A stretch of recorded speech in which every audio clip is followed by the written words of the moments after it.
Hello बच्चों, जैसा कि मैंने पिछले वीडियो में आपसे कहा था, यूनान के कुछ प्रमुख विचारकों के सिद्धांतों की चर्चा करेंगे। मैंने इसकी शुरुआत सुकरात से की थी। इस बार मैं महान विचारक प्लेटो के बारे में चर्चा करूंगी। प्लेटो के सिद्धांतों को मैं एक बार में नहीं बता पाऊंगी, इसलिए 2 वीडियो में लेकर आऊंगी।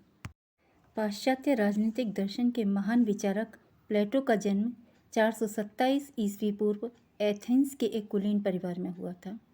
इनके पिता का नाम एरिस्टोन था और माता का नाम परिक्वेटेनी था। प्लेटो के पिता एथेंस के अंतिम राजा कॉर्डेस के वंशज थे, जबकि उसकी माता सोलन वंश में उत्पन्न हुई थी। अपनी प्रारंभिक शिक्षा पूर्ण करने के उपरांत प्लेटो कई वर्षों तक अपने गुरु सुकरात का शिष्य बना रहा, जिसका प्रभाव उनकी विचारधारा पर बहुत गहरा था।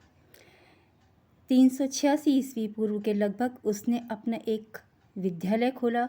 यही प्लेटो की वह सुप्रसिद्ध अकादमी थी जिसे यूरोप का प्रथम विश्वविद्यालय होने का गौरव प्राप्त हुआ। कहा जाता है कि विश्वविद्यालय के प्रवेश द्वार पर लिखा था कि गणित के ज्ञान के बिना यहाँ कोई प्रवेश पाने का अधिकारी नहीं है, किंतु साथ ही यहाँ राजनीतिज्ञ, कानूनवेत्ता तथा दार्शनिक शासक बनने की शिक्षा भी दी जाती थी। प्लेटो के ग्रंथों की संख्या 38 के आसपास मानी गई है। इनमें से कुछ प्रमुख ग्रंथों के नाम हैं the republic, the statesman, the law, apology, etcetera. Plato के सभी ग्रंथ संवाद या कथोपकथन शैली से हैं तथा सभी में अंतिम सिद्धांत पक्ष रखने वाला व्यक्ति सुकरात नामक एक पात्र है। विश्व के लगभग सभी विद्वान रिपब्लिक को प्लेटो की महानतम एवं सर्वश्रेष्ठ कृति मानते हैं। रिपब्लिक का आरंभ आचार शास्त्र और नैतिक दर्शन की समस्याओं से होता है। इसके आरंभ में ही यह प्रश्न उठाया गया कि न्याय क्या है। न्याय एवं मानव आत्मा के नैतिक गुणों का विवेचन करने के कारण इसे आचार शास्त्र का ग्रंथ भी कहा गया। न्याय की परिभाषा देते हुए प्लेटो ने लिखा है, समाज में प्रत्येक व्यक्ति को वह उपलब्ध होना चाहिए जो उसको प्राप्य है। सेवाइन के शब्दों में व्यक्ति के लिए प्राप्य क्या है, इससे उसका अभिप्राय यही है कि व्यक्ति को उसकी योग्यता, क्षमता एवं शिक्षा दीक्षा के अनुरूप व्यवहार का पात्र समझा जाए। इससे यह भावना भी अंतर्निहित है कि योग्यता के अनुसार व्यक्ति को जो भी कार्य सौंपे जाएंगे उन्हें यह पूरी ईमानदारी के साथ संपादित कर सकेगा। सामाजिक न्याय की चर्चा करते हुए प्लेटो ने लिखा है कि राज्य के अंतर्गत शासक, रक्षक और कृषक, इन तीनों ही वर्गों को अपने अपने कार्य बिना एक दूसरे में हस्तक्षेप किए करते रहना चाहिए, क्योंकि एक व्यक्ति एक समय में एक ही कार्य अच्छाई से और अधिक मात्रा में कर सकता है। ऐसा करने से नागरिकों की आवश्यकताएं पूरी हो सकेंगी और राज्य भी आत्मनिर्भर बन सकेगा। वर्ग विभेद होते हुए भी उनमें विग्रह नहीं होगा और समरसता की स्थापना हो सकेगी। प्लेटो के इस न्याय सिद्धांत के प्रमुख विशेषताएं हैं। पहला, प्लेटो का न्याय बाह्य जगत की वस्तु न होकर आंतरिक स्थिति है। यह किसी बाह्य शक्ति द्वारा किसी पर आरोपित नहीं किया जाता। यह व्यक्ति की आत्मा की प्रतिध्वनि है, जिसे आत्मा का एक विशेष समन्वयात्मक गुण कहा जा सकता है। दूसरा, न्याय अहस्तक्षेप के सिद्धांत से संयुक्त है। आदर्श राज्य में प्रत्येक वर्ग के कार्य निर्धारित हैं और सामाजिक न्याय प्रत्येक सदस्य से यह अपेक्षा करता है कि वह दूसरे सदस्य के कार्यों में हस्तक्षेप न करे। तीसरा, प्लेटो का सामाजिक न्याय कार्य विशेषीकरण का सिद्धांत है। मनुष्य की 3 प्रवृत्तियां ज्ञान, साहस एवं भूख के आधार पर प्लेटो ने मानव समाज को शासक, सैनिक एवं उत्पादकों के 3 वर्गों में बांटा है। इन तीनों को विशिष्ट कार्य सौंपता हुआ प्लेटो चाहता है कि प्रत्येक व्यक्ति केवल अपना ही कार्य करे तथा उस कार्य विशेष से चरम सीमा की दक्षता प्राप्त करके दिखलाए। चौथा, प्लेटो के आदर्श राज्य में न्याय की स्थापना दार्शनिक शासन द्वारा की गई। योग्य शासन के लिए सैनिक एवं शासक वर्ग से संपत्ति तथा नारी के साम्यवाद की व्यवस्था है, जो निस्वार्थ समाज सेवा की परिस्थिति का निर्माण कर सकेगी। पांचवा, प्लेटो का सामाजिक न्याय सामाजिक एकता का सिद्धांत है। कार्यों और गुणों के आधार पर विभाजित समाज के 3 वर्ग भिन्न होते हुए भी सामाजिक एकता के प्रतीक हैं। इन व्यक्तियों और वर्गों में एकता और सामंजस्य स्थापित करना ही सामाजिक न्याय की स्थिति है। 6. व्यक्ति एक समाज दोनों ही के स्तर पर न्याय गुण की समप्राप्ति के लिए प्लेटो एक व्यवस्थित शिक्षा क्रम प्रस्तुत करता है, जिसके प्रभाव में आदर्श शासक एवं आदर्श राज्य की स्थापना संभव हो सकेगी। 7. प्लेटो का राज्य एक नैतिक इकाई है, अतः उसका न्याय सिद्धांत भी एक नैतिक मान्यता है जो कानूनी नहीं है। 8. प्लेटो का राज्य एक नैतिक इकाई है, अतः उसका न्याय सिद्धांत भी एक नैतिक मान्यता है जो कानूनी नहीं है। 9. प्लेटो का न्याय मानव जीवन की संपन्नता को लेकर चलता है और वह व्यक्ति के व्यक्तित्व का गुण और समाज की सामंजस्यपूर्ण स्थिति का दूसरा नाम है। 10. व्यक्तिगत स्तर पर न्याय व्यक्ति की अपनी आत्मा में बुद्धि के शासन द्वारा समन्वय की स्थापना है।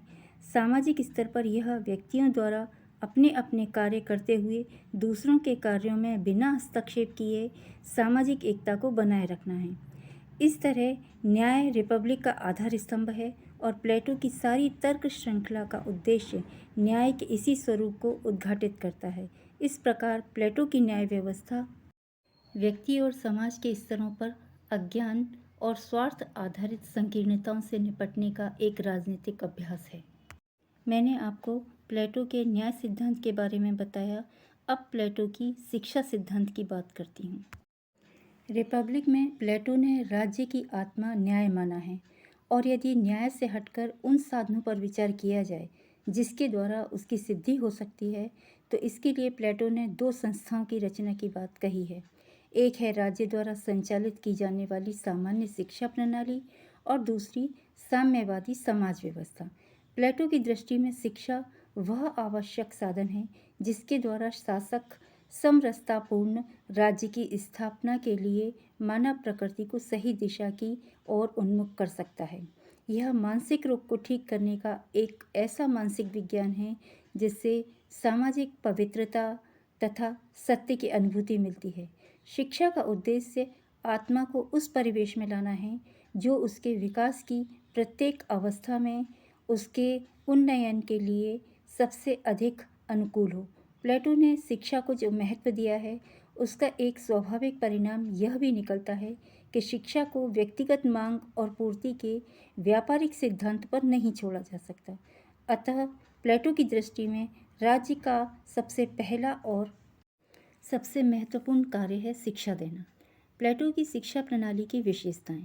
प्लेटो ने अपनी शिक्षा योजना में एथेंस और स्पार्टा दोनों की शिक्षा प्रणालियों के गुणों को समन्वित किया है और दोनों के दोषों को मिटाने की कोशिश की है। एथेंस में शिक्षा का व्यक्तिक रूप लिया गया जिसके अनुसार व्यक्ति के संपूर्ण व्यक्तित्व का विकास वांछनीय माना गया।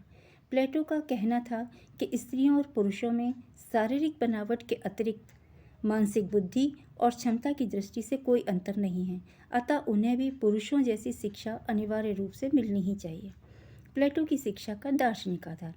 प्लेटो ने शिक्षा को दार्शनिक दृष्टिकोण से देखते हुए माना है कि मानवीय आत्मा का मन एक क्रियाशील शक्ति है। आत्मा एक अनुकरणीय पदार्थ है जो अपने आप को अपने परिवेश के अनुरूप स्वाभाविक रूप से ढालता है। प्लेटो की शिक्षा पाठ्यक्रम। प्लेटो अपनी शिक्षा पाठ्यक्रम को 2 भागों में विभाजित करता है, प्रारंभिक शिक्षा और उच्च शिक्षा। यह विभाजन 2 आधारों पर किया गया है, पहली अवस्था के आधार पर और दूसरा वर्ग के आधार पर। प्रारंभिक शिक्षा एक ओर तो बाल्यकाल से युवावस्था तक के लिए है और दूसरी ओर सैनिक वर्ग के लिए। इसी प्रकार प्रारंभिक शिक्षा एक ओर तो बाल्यकाल से युवावस्था के लिए है और दूसरी सैनिक वर्ग के लिए। प्रारंभिक शिक्षा का ध्येय भावनाओं का परिमार्जन कर चरित्र निर्माण करना है और उच्च शिक्षा का उद्देश्य ज्ञान द्वारा बुद्धि का परिष्कार करके विवेक की दृष्टि को जन्म देना है। प्लेटो की शिक्षा निम्न तत्वों पर बल देती है। पहला, शिक्षा राज्य द्वारा दी जानी चाहिए। दूसरा, शिक्षा का उद्देश्य उत्तम नागरिक बनाना है एवं उन्हें अपने कर्तव्यों का ज्ञान देना होना चाहिए। तीसरा, शिक्षा देने वाले परिवारों की समाप्ति की जानी चाहिए। चौथा, शिक्षा द्वारा ज्ञानी शासक अर्थात दार्शनिक राजा तैयार किए जाने चाहिए। इस भांति एक आदर्श राज्य का निर्माण किया जाना चाहिए। प्रारंभिक शिक्षा में प्लेटो शारीरिक, साहित्यिक और संगीतात्मक शिक्षा को सम्मिलित करता है। उच्च शिक्षा के द्वारा प्लेटो चुने हुए विद्यार्थियों को 20 और 35 वर्ष की अवस्था के बीच से संरक्षक वर्ग के उच्चतम पदों के लिए तैयार किया जाए। प्लेटो की शिक्षा योजना के गुण। पहला, इस योजना का सबसे बड़ा गुण यह है कि उचित आयु में उचित शिक्षा की व्यवस्था करती है। दूसरा, प्लेटो का शिक्षा पाठ्यक्रम कुछ विषयों तक ही सीमित न होकर मानव जीवन के संपूर्ण अनुभव तक फैला हुआ है। तीसरा, इस शिक्षा योजना में प्रत्येक वर्ग को सही शिक्षा दी जाती है जो उसके लिए आवश्यक है। चौथा, इसका एक बड़ा गुण संगति का सदुपयोग है। पांचवा, प्लेटो ने अपनी शिक्षा योजना में स्त्री और पुरुषों में किसी प्रकार का भेदभाव नहीं रखा। छठवां, प्लेटो दर्शन शास्त्र तथा बौद्धिक शिक्षा द्वारा आदर्श शासकों को उत्पन्न करना चाहता है। कुछ विचारकों ने प्लेटो की शिक्षा में कुछ कमियां देखी हैं और इन आधारों पर वह इस शिक्षा योजना की आलोचना करते हैं। पहला, इसमें उत्पादक वर्ग की शिक्षा को कोई विशेष स्थान नहीं दिया गया है। दूसरा, प्लेटो अपने पाठ्यक्रम में गणित को आवश्यकता से अधिक महत्व देता है। तीसरा, प्लेटो ने कवि और कलाकारों को राज्य के शिकंजे में जकड़ने का प्रयत्न किया है। प्लेटो की शिक्षा प्रणाली में चाहे जितने भी दोष निकाले जाएं, पर यह स्वीकार करना पड़ेगा कि उसका शिक्षा संबंधी विचार एक प्रशंसनीय शिक्षा दर्शन एवं शासकोपयोगी शिक्षा योजना है। जोबर्ट का यह कथन सारगर्भित है कि प्लेटो पहला लेखक है जो स्पष्ट रूप से कहता है कि शिक्षा का क्रम आजीवन चलना चाहिए। उसके अन्य शैक्षिक विचारों की अपेक्षा यह विचार आधुनिक जीवन में प्रयोग किए जाने की मांग करता है। इसके अलावा यदि कोई प्रश्न पूछना हो तो आप मुझे कमेंट बॉक्स में पूछ सकते हैं। Thank you.